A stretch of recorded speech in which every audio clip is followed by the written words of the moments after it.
Welcome, everybody. I am Jesse Mogul, and thank you for joining us on the American Contingency Podcast. We are a united nationwide community of steadfast Americans ready for any challenge that comes our way. We're here to inform you, equip you, and train you so you can be prepared to respond and recover from any man-made or natural disaster or situation. Once again, I have Tom Rigsby here. Not only did we do the pilot together, we're doing the next couple episodes together because he's got a ton of information about what American Contingency is doing in our communities as a nationwide network. And I mean, bottom line is, he's the executive director. The guy's got a ton of awesome stories. How am I not going to bring him back? Welcome to the show again, Tom Rigsby. Hey, Jesse. Good to be back. Right to it. What inspired you to work with American Contingency? That's a great question and one I love to answer. You know, I said in the pilot that we literally started in the comments of a YouTube video. That video was by Mike Glover. He's our founder. And, you know, he has extensive experience in the military. He was a CIA contractor, entrepreneur now, runs his own business.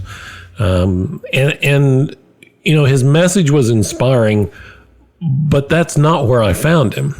I was following another YouTuber that I just enjoyed watching his videos. He started a new podcast. Mike was his first guest on his first episode. And I remember listening to that thinking, man, this guy's pretty sharp. He's got some things figured out. So then I went and searched for him and I found the infamous Get Off the Bench video, which is the one that inspired a lot of people to join AmCon. And so I did. I jumped in feet first with what I knew, which was communications. That was my career field in the Army. I've done a lot of work with that since leaving the Army. And I volunteered and went headlong into helping get communication systems set up. And that one thing led to another, and here I am. It's beautiful. That video, the get off the bench. Get off the bench. Yeah, get off your. Took a Are we using profanity on the show yet? I'm sure at some point we'll finally break the seal on that one. With 14 years in the Army, and there's a lot of our members who do have a military background, just as much as there are going to be those that are attracted to what we're doing here at American Contingency who don't have that background. So how do you see our organization making a difference in helping communities prepare for emergencies and disasters? Well, I think the big thing, that maybe the single greatest skill in preparedness is mindset and thinking through the problem. So I have two quotes that I like to use a lot. The first is from General Eisenhower, where he said, "Plans are worthless, but planning is priceless." Meaning that the process that you go through to create the plan is far more important than the plan itself. Because, as General Patton said, and later, oh man, his name just left me, the boxer, Mike Tyson? Mike Tyson. No plan survives first contact with the enemy. Mike Tyson said everybody's got a plan until you get punched in the mouth. Point is, you can make a plan, and as soon as the practical elements of life are injected into that plan, it goes out the window because what you thought would happen doesn't happen. But because you went through the process of planning, you are better prepared to react to those differences. I'm going to ask you a question now. Have you ever had a dream that you remembered later? Oh, yeah. So how can you remember something that didn't happen? First, well, the mind doesn't know the difference between what is reality and what has just been made up. Right. So if I go through an exercise and I make up a scenario and I practice how I'm going to respond to that scenario in my mind thinks that's as good as doing it in real life. Now, I don't build the muscle memory that it takes to actually move and do the things I need to do. But in terms of preparing myself for that contingency, for that event, that's as good as actually experiencing it. And that's the process that Eisenhower was talking about.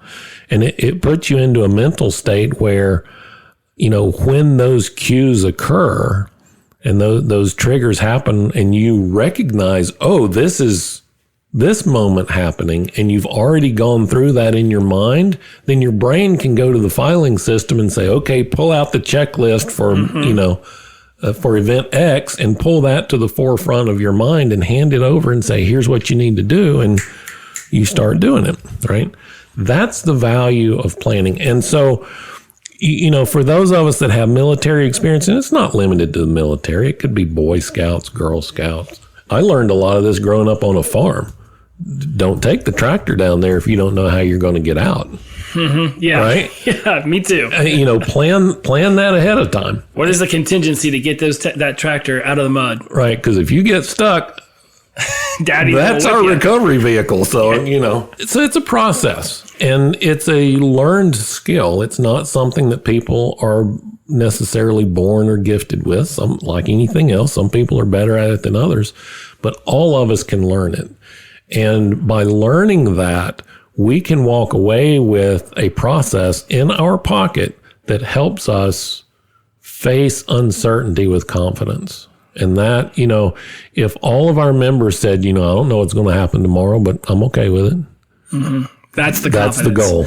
It makes me think of this study I remember reading about where a basketball team was split in half. Half of them were told, you get to practice free throws. The other half were told, you just get to imagine in your mind practicing these free throws. Mm-hmm. They did that for a week. They came back together, and the improvements were equal. They both actually, and this is what we're talking about daydreaming it in your head. But let's move it out into the real world. How do we, American Contingency, work to engage and empower our individuals within our nationwide network of communities to actually take an active role in their disaster preparedness and responsivism? Sure, we'll go with that. By actually going out and doing things with their bodies in order to get that muscle memory, from buying goods to training to building their new skills. There has to be a time where it goes out of the mind and goes into the body and actually is something that they're actively doing. Right. So we actively and strenuously encourage our members to get off the couch and put the keyboard down, get off the couch, go do some work. No greater connection, no greater relationship is built than those that we make face to face when we meet and work and especially eat. And there's a whole line of psychology behind this, but when we're able to break bread with one another, that really creates these strong and powerful relationships. And those are the people that you care for, that you will get up at 9:30 at night on a holiday weekend and hitch up your trailer and go drive to pick them up 3 hours away. Yeah. Those are the relationships that we're after. And we do that, by encouraging local chapters and teams to have training and events and cookouts and things like that. But we're also doing it by encouraging our members to plan for natural disasters and not only responding to their own, but to respond to other people's disasters, right? So we're in the process of building out disaster response teams so that, and we're using the CERT model that comes from FEMA. Mention that again some people don't know acronyms the way you know acronyms. Sure. So the CERT model is the Community Emergency Response Team. And it's just it's a program that FEMA put together to help, it's really to encourage the structure of small teams like we have.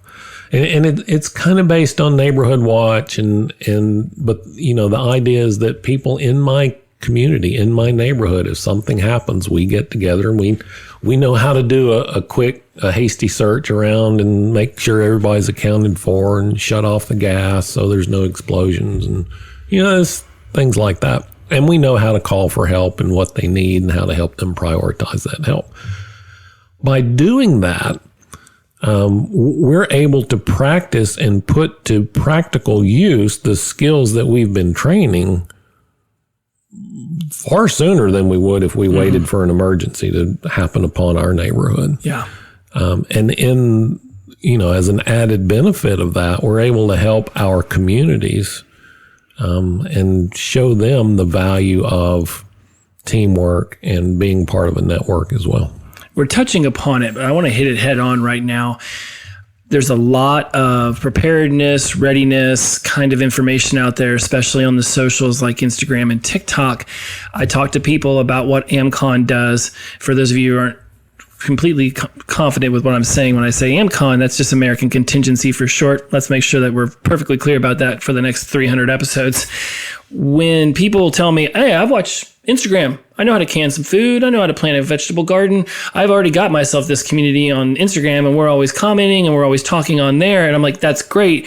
Those people are everywhere. Where is your immediate connection? And where can you begin to actually build relationships outside of your state so that if your car does break down in Mississippi, people will drive you to Pennsylvania? What do you have to say to those people who are like, yeah, man, I'm all over the socials. I know how to keep my preparedness game going. I'm telling my family about all the cool stuff that I'm storing up. Yet I know, and you know, there's a lot of holes if that's the only plan they got. Well, there are a number of stories we can, paths we could go down with this, but I'll go back to 2011. The area here where I live in North Alabama, we had a tornado outbreak that day. All three of the main power feeds feeding our community were damaged, and we were without power for 11 days. Now, fortunately, I think it was in April.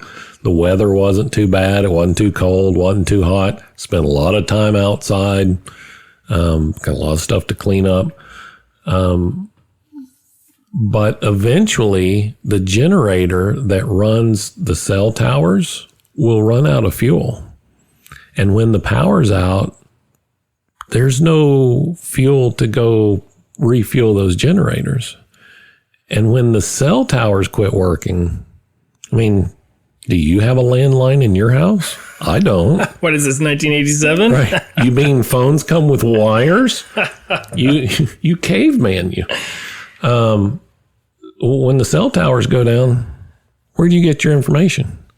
How are you going to reach out and call someone? How are you going to recharge your phone? Right. And so a lot of people realized that, in that 2-week period, man, I'm behind the curve here. Another great example that I hear quite a bit is because I'm personally into ham radio, but we have AmCon is fortunate enough to have a very vibrant ham radio element community.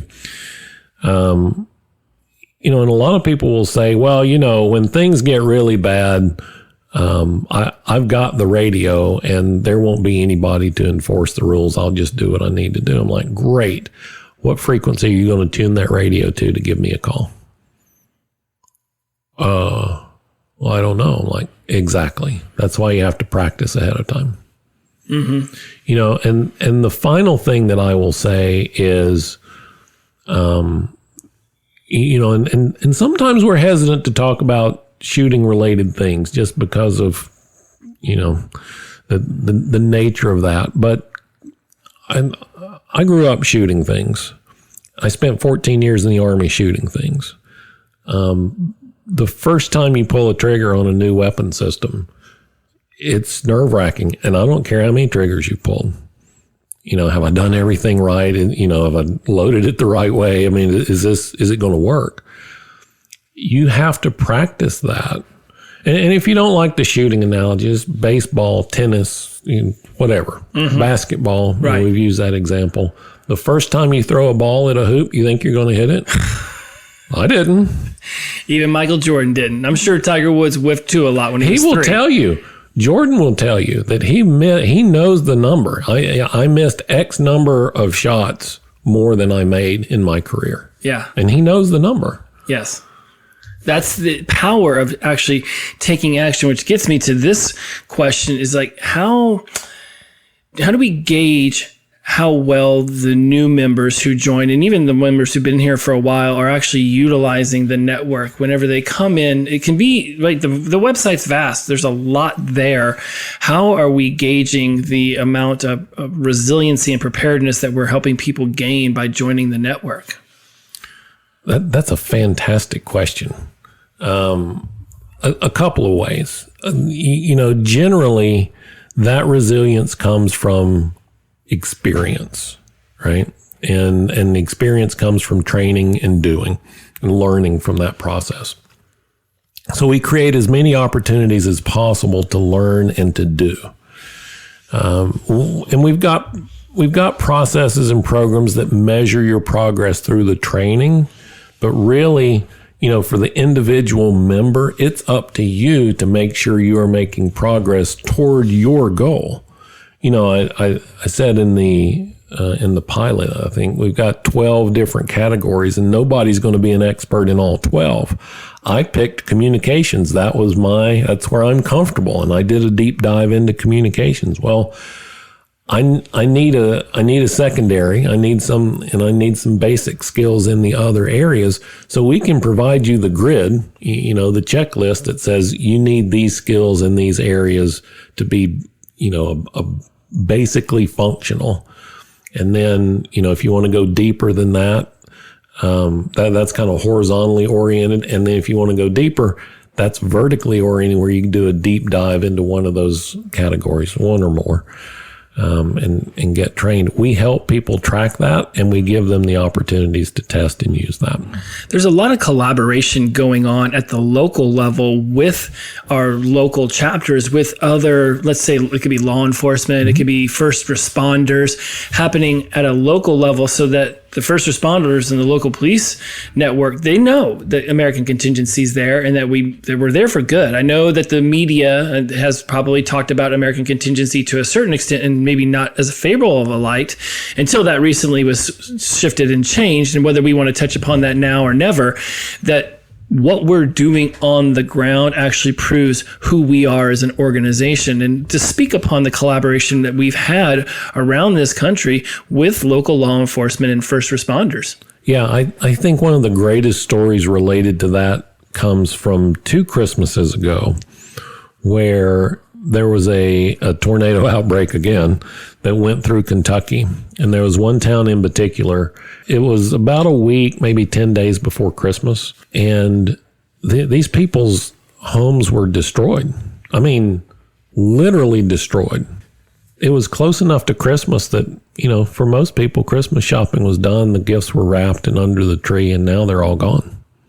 So not only did they lose their home and everything that they had, in a lot of ways they lost hope, because Christmas is a great opportunity for hope. And we were able, our members always give very generously when we ask, but in this particular circumstance, one of the local sheriff's departments had been doing a toy drive the whole holiday season. They had plans how they were going to distribute those, but when they heard what we were doing, they gave us all their toys. Wow. And we were able to take those into that community. There was another group there. They made a meal for all the residents, and we were able to stock a Christmas store where the families could come in and just take whatever they wanted and replace their Christmas. And we were able to do that to a point where we had leftovers. People gave so generously that we had more than enough that on the way back, they were looking for places. They were looking for toys for Tots drop-offs to be able to distribute, more of these toys into more communities. And that's one of hundreds of stories. Yeah. As your eyes get glassy and there's a collective awe that just went out across the nation listening to that story, how beautiful is it that a network that was started in the YouTube comments of a former Green Beret's video can now be having this amazing impact? It's just a few years after he told everybody to get up off the bench, people not only got up off the bench, but they saved Christmas for this community and was able to reinstill this hope for a great end of year, beginning of a new year. I think, especially given the events of the last a few years, 5 or 6 years, I think a lot of people have become very jaded, maybe withdrawn some, and said, you know what, people are crazy.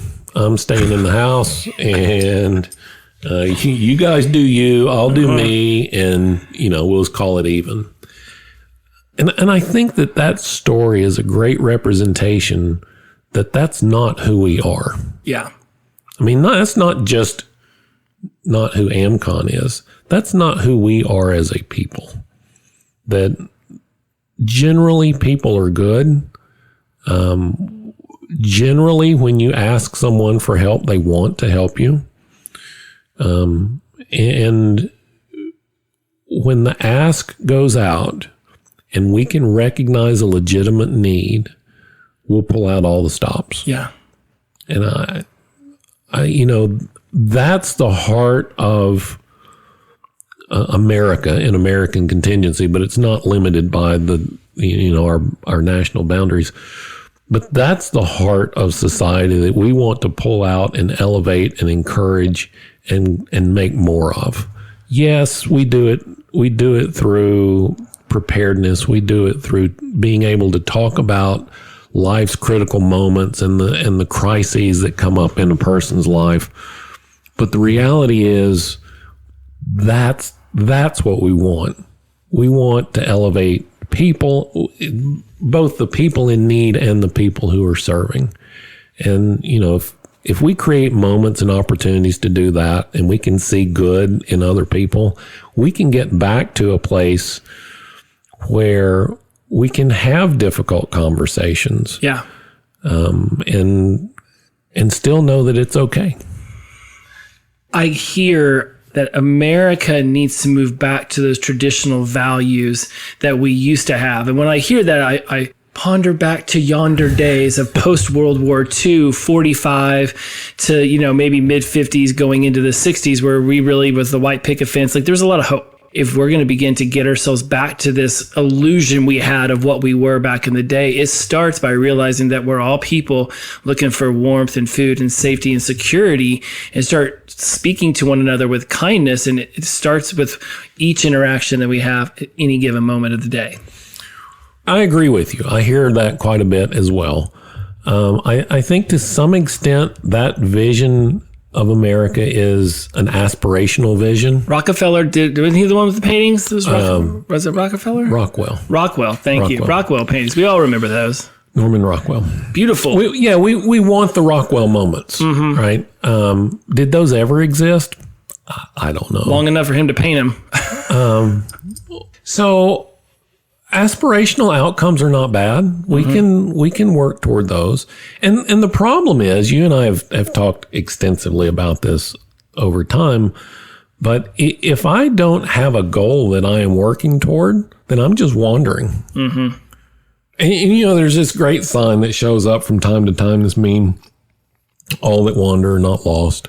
I agree. I get that. I understand that. But, if you don't have some aspirational outcome that is driving your decision making, then you're not really deciding. You're just waking up and floating along with the flotsam and the jetsam, and whatever happens. And let the tide take me where it must. Right.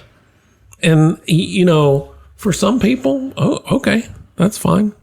But if everybody were that way, then we wouldn't have anything. Right.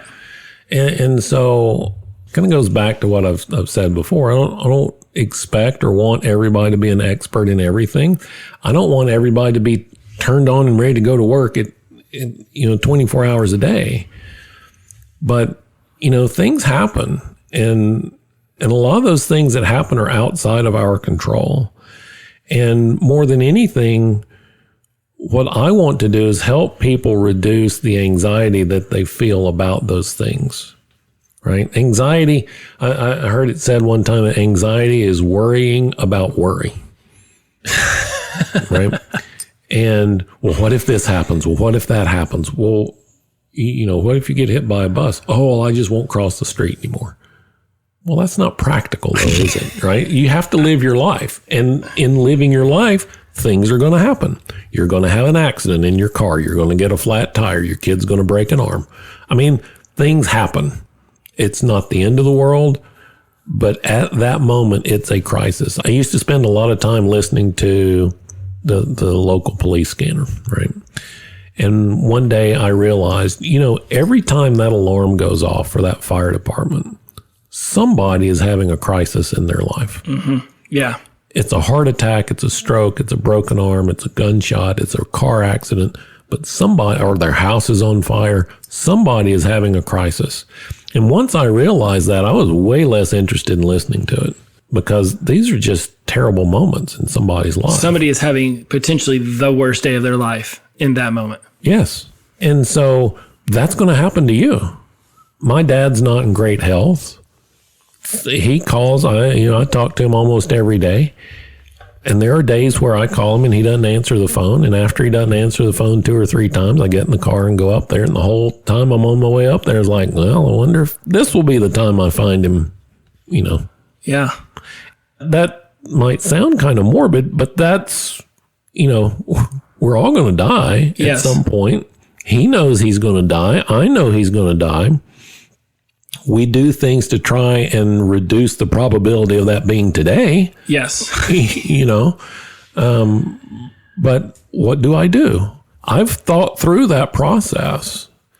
And, maybe sometime when we have a lot more time, I'll tell the story about my son and the process that I went through with him when he passed away. But that, we need to think through these things. Just by saying it's not going to happen does not make it not happen. No, that's just denial. Unprepared. That's just denial. Right. I mean, and if you want to live your life that way and the flotsam and jetsam, it's kind of like when the hurricane's coming and they say you need to evacuate. Okay, now you really need to evacuate. Okay, last call. If you don't evacuate now, don't call us. We're not coming to get you. And then inevitably you see them on TV and the news helicopter, who I think should be landing to try and help the people instead of taking pictures of. But at any rate, you see the news helicopter and here's people on top of the house. I'm like, did you not think it was going to flood your house? It makes me think of that one, it's not a riddle, but it's a joke about how the person on the roof of their house is praying to God for help. Yeah. And he sends a couple helicopters and a couple boats, and then he gets up to heaven after drowning and being like, God, what up? And he's like, are you kidding me? I sent boats and helicopters. What more do you want? There is personal responsibility associated with that. And I know the little story that you're talking about, and I tell that story a lot. But the reality is, and a lot of people feel this way, well, if it gets really bad, the government will come get me. The police will come get me. The fire department will come get me. Let me tell you about that tornado in 2011 when all the power was out. The sheriff put out a message. If it's not bleeding and it's not burning, don't call us because we're not coming. We have... And not to their fault. Not to their... doubt. They had every single officer deployed. And I've done the math, and I would challenge our listeners to do this math. Find out how many law enforcement officers live in your area and divide your population by that number. On a good day, if every single law enforcement officer was deployed, that's one law enforcement officer for every 630 residents in this area. And that's if every single one of them's deployed. But they're not, right? They work shifts, and everybody doesn't work every shift. So we're more like 1,200. Where's your problem in the priority queue of the other 1,199 people? That's what you have to assess. And, if your feelings are hurt because your neighbor won't get their dog off of your yard, they ain't coming out for that. They ain't coming. Let alone to bring you water and food. If you've broken your arm, but you're otherwise ambulatory, they're not coming. It's up to you. And so there is a great degree of, obviously I preach this message a lot, there's a great degree of personal responsibility that goes along with preparedness. There is. And that's what we're going to touch upon when we come back for episode 3. Because I had a brilliant question about how, and we've touched upon it. We go from border to border. We go from coast to coast.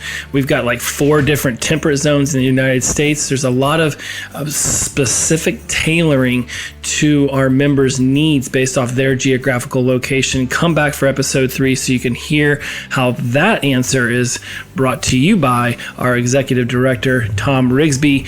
As always, we are helping people move from uncertainty to a level of certainty. So when you're ready to build the skills, the network, and the confidence to be ready for whatever comes next, join us at AmericanContingency.com.